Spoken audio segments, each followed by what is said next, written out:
Ameerikaa bulchiinsa Filooriidaatti obomboleettii waggoota dhibbaa oliif mul'ate hin beekne magaalaa Neepils rukutuun himameera. Lammiileen 70,000 ol ta'anis hanga ammaatti qe'ee fi qabeenya isaanii gadi lakkisanii baqataniiru. Pirezidaantiin Ameerikaa Joo Baayiden jiraattotaan lubbuu keessan du'arraa baraaraa jechuun akeekkachiisanii jiru.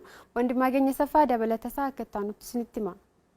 Ameerikaa bulchiinsa Filooriidaatti obomboleettiin waggaa 100 oliif mudatee hin beekne magaalattii rukutuun himameera. Keessumattuu obomboleettiin sodaachisaan rooba cimaa fi lolaa waliin wal makatee magaala Neepils haalaan rukutaa jiraachuu miidiyaaleen gabaasaa jiru. Miidiyaaleen Ameerikaa hedduun magaalattii keessatti kaameeraa dhaabuun taatee achi jiru kallattiidhaan gabaasaa jiraachuutu himame. Miidiyaaleen kunneen akka gabaasanitti jiraattotni Filooriidaa hedduun yaaddoo balaa obomboleettii Miiltan jedhamurraa kan ka'e bakkicha gadhiisanii kottee na baasi jechaa jiru. Lammiileen miiliyoonaan lakkaa'amanis qe'ee fi qabeenya koo jechuu dhiisanii lubbuu isaanii du'arraa akka baraaranis ajajni kennameeraaf. Balaan wal fakkaatu magaalaa Miyaamiitti ni mudata jedhamee akka tilmaamamus miidiyaaleen gabaasaa jiru. Obomboleettii cimaan sa'aatii tokko keessatti kiiloomeetira 270 gulufu kun waggoota 100 keessatti argamees dhagahamees kan hin beekne hamaa fi yaaddessaadha jedhameera. Pirezidaantiin Ameerikaa Joo Baayiden jiraattotni naannicha ariitiin gadi lakkisanii ba'uun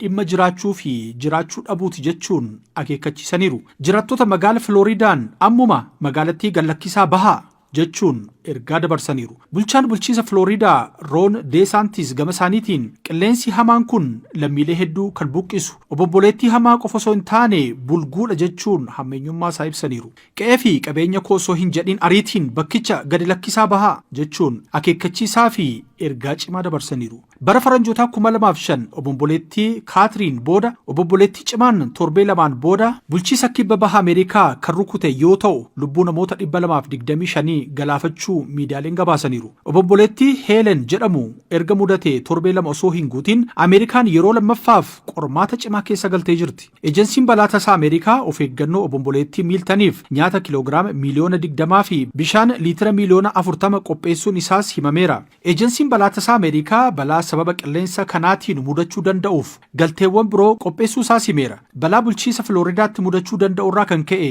balaliiwwan xiyyaaraa hedduunis haqamaniiru. Buufata xiyyaaraa Taampaatti hangammaatti balaliiwwan 346 haqamaniiru. Kantiibaan magaala Taampaa Jeen Kaaster balaa Filooriidaatti mudachuu danda'u irratti pirezidaantii Ameerikaa Joo Baayiden waliin mari'anneerra jedhan. Kaaster akka jedhanitti obomboleettii akkasii kanaan dura fiilmiin alatti ijaan agarree gurraan dhageenyee hin beeknu jedhan. Wanti nama gaddisiisu immoo jiraattotni magaalattii qe'ee isaanii gad lakkisanii akka bahan irra deddeebiin akeekkachiisnus jiraattotni tokko tokko garuu achuma turuu filataniiru. Warreen kun waaqa jalaa eessatti baqannees eessa ga'uu dandeenya waan jedhan fakkaatu. Ejensiin balaa tasaa Ameerikaa teeknooloojiin obomboleettii kana dhaabuu danda'u hin jiru jechuun isaanii immoo miidiyaalee hawaasaa Ameerikaa biratti ajaddaa guddaa ta'eera. BBC'n akka gabaasetti obomboleettiin Miiltan jedhamu kun Filooriidaatti lolaa cimaa hordofsiiseera. Haalli qilleensaa garuu kan duraaniirraa gadi bu'eera. Lammiileen 70,000 caalan qe'eef qabeenya isaanii gadi lakkisanii bakka tursiisa mootummaan qopheessetti baqachuun isaaniis miidiyaalee hedduun gabaafamaa jira.